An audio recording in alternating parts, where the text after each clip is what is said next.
রয়েছে বাংলায় প্রত্যেকে কিন্তু ভেরিফিকেশন মধ্যে রয়েছে, যেটা 4 নভেম্বর যে এসআইআর এর ইলেকশন কমিশনের পক্ষ থেকে যে ফাতফা হয়েছিল তখনও ছিল না। আমরা আজকে দৃষ্টি আকর্ষণ করেছি, কারণ প্রথমত মাইক্রো অবজার্ভার্স কেন, আর ভেরিফাইড যারা করে দিয়েছেন, যাদের করার কথা, যেটা ইসিআই বলেও দিয়েছিল এবং সিও বলেছিল, ইআরও বলবেন তার পোর্টালের মাধ্যমে, তারপর নতুন করে পোর্টাল খুলে মাইক্রো অবজার্ভার শেষ হ্যাঁটা বলছে, এটা অসাংবিধানিক। এবং এইটা হচ্ছে, তাতে কি হচ্ছে, আমরা যে 32 লক্ষ আনম্যাপ তার ব্যাপারে বলছি না, সেটা তো আলাদা সমস্যা। 1,36,00,000 লজিক্যাল ডিসক্রিপেন্সি কিংবা ডিসক্রিপেন্সি ইন ম্যাপিং, সেটাকেও বাদ দিচ্ছি, সেটা তো আরেকটা। 5,40,00,000 যে মানুষ যারা নাকি ভালো ভেরিফাইড, তাদেরকেও কিন্তু রিভেরিফাই করছে। উদ্দেশ্যটা কি করছে? কে? Micro observer. এই মাইক্রো অবজার্ভার কোত্থেকে এসছে, কি উদ্দেশ্য নিয়ে পাঠানো হয়েছে, যেটা আরপিএতে লেখা নেই। তারা কেন, কোন উদ্দেশ্যে বিজেপি শাসিত সরকার যে রাজ্যে আছে সেখান থেকে আসছে, কেন আসছে, সেগুলো পরিষ্কার আজকে মহামান্য আদালতেও মুখ্যমন্ত্রী বলেছেন। আমরা আজকে সিওকে বললাম যে এটা হতে পারে না, এই রিভেরিফিকেশনটা বন্ধ করুন। তিনি তারপর কি বলেছেন সবটা তিনি যদি আপনাদেরকে বলে খুব ভালো, তিনি সাবজুডিসের কথা বলছেন, আবার মামলাটা 9 তারিখে উঠবে, কিন্তু কোন খাতে আপনি মাইক্রো অবজার্ভার এই বিষয়টা আগে গোড়া ঢুকিয়েছেন সেই জাস্টিফিকেশন তারা দিতে পারছে না। সুতরাং গুরুত্বপূর্ণ বিষয় যে মোটামুটি the entire population is held to ransom, প্রত্যেকেই স্ক্রুটনির মধ্যে দিয়ে আছে।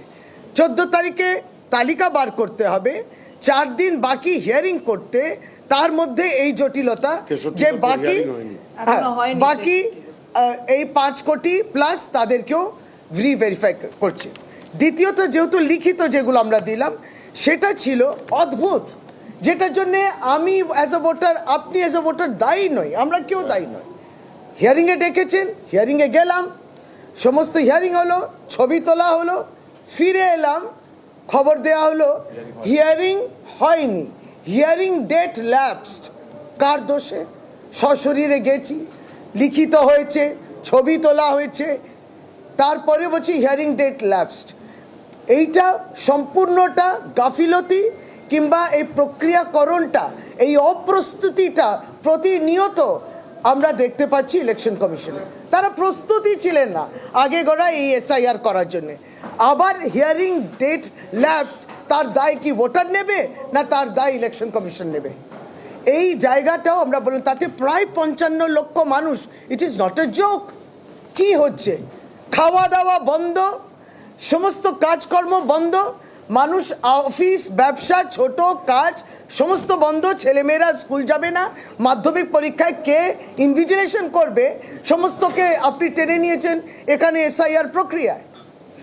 সুতরাং সেই জায়গা, তারপর এই কাজ, এই যেটা সহজ করা যায় সেটা জটিল করা হচ্ছে, আরও জটিল করা হচ্ছে, বাদ দিতে হবে। তাই জন্যে তো দিদি বললেন সুপ্রিম কোর্টে যে it is SIR for exclusion not for inclusion. এই দুটো মূলত বিষয় আমরা বলাতে প্রথমে তিনি ভালোই ছিলেন, খোশ মেজাজে ছিলেন সিও, হঠাৎ দেখি অত্যন্ত রেগে গেছেন।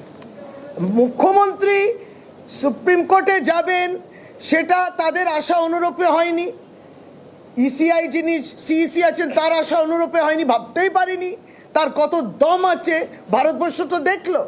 মানুষের জন্য আজকে তিনি লড়লেন, তিনি গেলেন, বাংলার মানুষ তো দেখলেন প্রকৃত ভোটে যাতে না বাদ দেয়। তাহলে পরে ওটা দেখার পর তিনি মেজাজ হারালেন।